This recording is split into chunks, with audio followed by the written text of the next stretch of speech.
जलज्जल प्रवाह पावितस्थले गलेवलं व्यलम्बिताम्बुजङ्गतुङ्गमालिका ढमढ्ढमढ्ढमढ्ढमन्निनादमढ्ढमर्वयं चकार चण्डताण्डवं तनोतु नः शिवः शिवम्।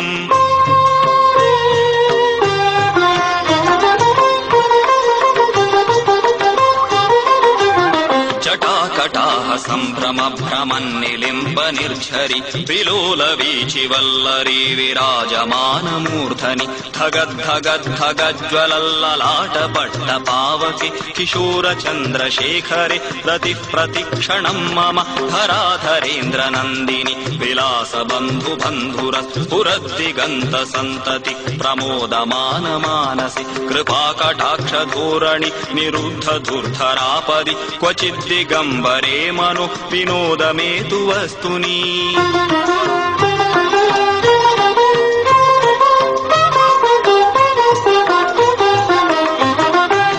भुजंग पिंगल स्फुरत्फणामणिप्रभ कदम्ब कुङ्कुमद्रव प्रलिप्त दिग्वधूमुखे मदान्द सिन्धुरस्फुरत्वगुत्तरीय मेदुरे मनो विनोदमद्भुतं बिभर्तु भूतभर्तरि सहस्रलोचन प्रभृत्य शेषलेख शेखर प्रसून धूलिधोरणि विधूसराङ्घ्रिपीठभु भुजंग राजमालय निबद्ध जाट जूटक श्रियै चिराय जायतां चकोर बन्धुशेखरः।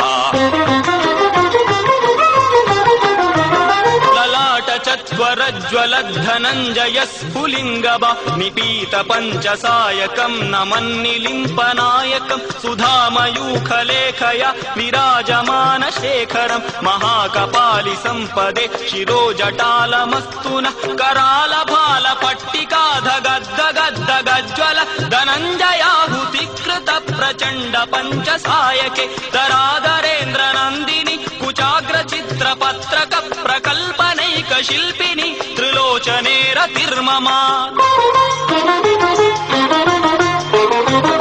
नवीन मेघमण्डली निरुद्ध दुर्धर स्फुरत् कुहूनि शीथिनीतमः प्रबन्धबद्ध कन्दर निलिम्प निर्जरीधरस्तनोति कृत्ति सिन्दूर कलानिधान बन्धुर श्रियं जगद्धुरन्दर प्रफुल्ल नील पङ्कज प्रपञ्च कालिमप्रभ विलम्बि कण्ठ कन्दली रुचि प्रबद्ध कन्दरं स्मरच्छिदं पुरच्छिदं भवच्छिदं मखच्छिदं गजच्छिदान्धकच्चिदं तमन्तकच्चिदं भजे।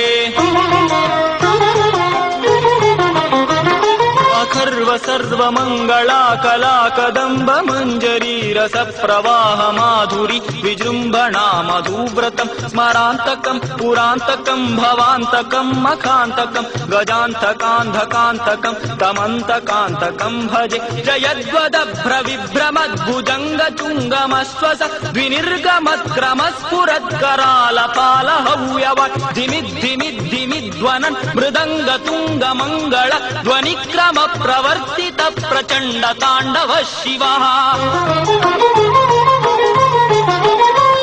दृशद्विचित्रतल्पयोर्भुजङ्गमौक्तिकस्रजो गरिष्ठरत्नलोष्टयो सुहृद्विपक्षपक्षयो तृणारविन्दुचक्षुषो प्रजामही महेन्द्रयो समप्रवृत्तिकः कदा सदाशिवं भजाम्यहं कदा निलिम्प निर्जरि निकुञ्जकोटरे वसन् विमुक्तदुर्मतिः सदा शिरस्थमञ्जलिं वहन् विलोललोललोचनो ललामभाललग्नकः शिवेति मन्त्रमुच्चरन् कदा सुखी भवाम्यहम्। इमं हि नित्यमेव मुक्तमुत्तमोत्तमं स्तवम् पठन् स्मरन् ब्रुवन्नरो विशुद्धिमेति सन्ततम्। हरे गुरौ सुभक्तिमाशु याति नान्यथा गतिम् विमोहनं हि देहिनां सुशङ्करस्य चिन्तनम्।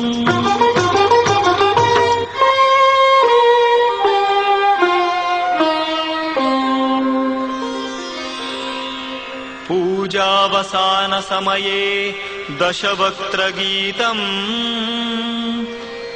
यः शम्भुपूजन परं पठति प्रदोषे तस्य स्थिरां रथगजेन्द्रतुरङ्गयुक्ता लक्ष्मीं सदैव सुमुखीं प्रददाति शम्भुः। इति श्रीरावणकृतं शिवताण्डवस्तोत्रं सम्पूर्णम्।